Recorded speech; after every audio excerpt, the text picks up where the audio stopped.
Hey, it's Mo the Third. Want to talk a little bit more about why I write. Books and storytelling have always been really important to me, and I know that my parents had a lot to do with that.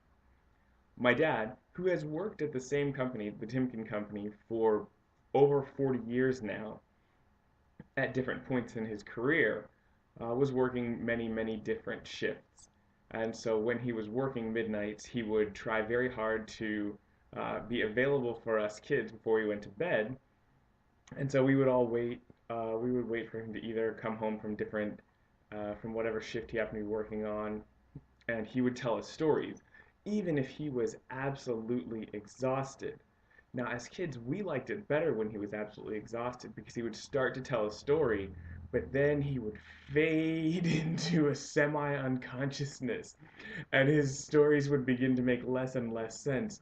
And we all just sat around his, like I said, semi-conscious body, laughing hysterically at the amazing and bizarre antics that the students or the people that he was describing got themselves into because he was falling asleep and didn't really keep track of what was going on in the story.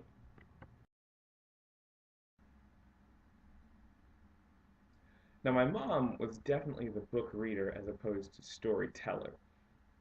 She would sit in the hallway between all the different bedrooms and read to us from any number of kids' books that we had, or whichever we had plundered from the library on our most recent visit. But every once in a while, you could tell that she'd kind of gotten tired of the child plot line, and she would sneak in a fairly adult book.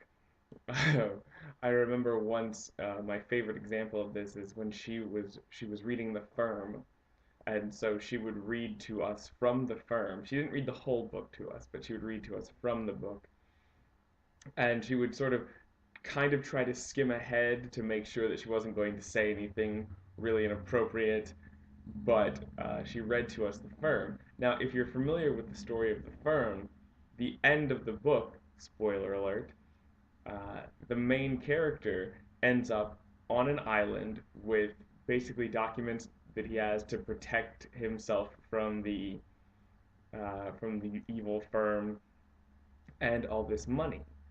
But as a young child, to me, being on an island mostly looked a lot like Gilligan's Island, and so I was just really confused as to what he was going to do with all of his money and all of these documents if he was on an island that didn't have anything and he was living in a hut.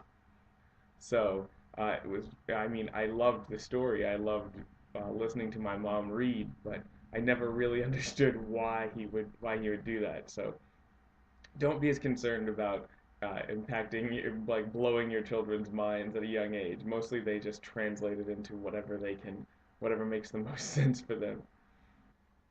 Also, on the topic of reading at bedtime, was the fact that I think that my parents believe that I was scared of the dark until I was like 13, because the way that my bed was positioned, every night they would ask me, Morris, do you want the door open or closed? Because we had the hallway, and so there was the light in the hallway that they would usually leave on until the very last person went to bed, which was late because my family has always sort of run on a late schedule. And so they would ask me if I wanted the door open or the door closed. I would always say that I wanted the door open.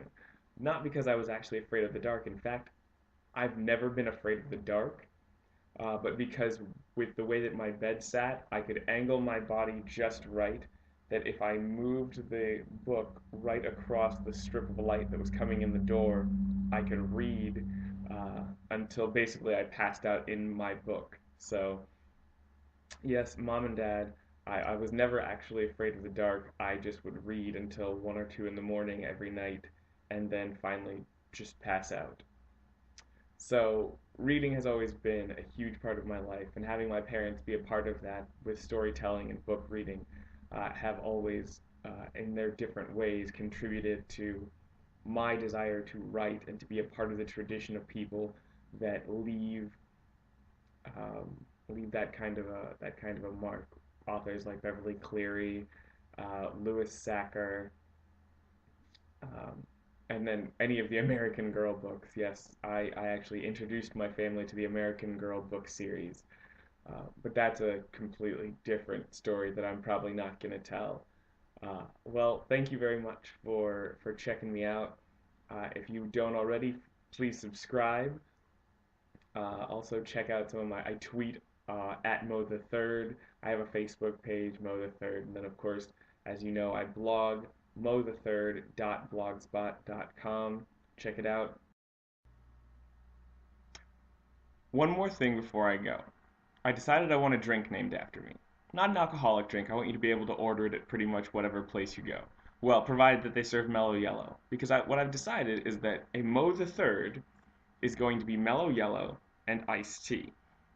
So next time you go to a restaurant, ask for a Mo the Third, and when they look at you funny and ask you, "What's that?" then you can look at them funny and say, "Well, it's mellow yellow and iced tea." Duh. You don't have to say duh. That's a kind of personal preference thing. I probably wouldn't say it either. But mellow yellow and iced tea. It's a Mo the Third. It's gonna be a thing. Thanks for watching. Hey, I appreciate any feedback that you might have to offer, and check out all my other stuff.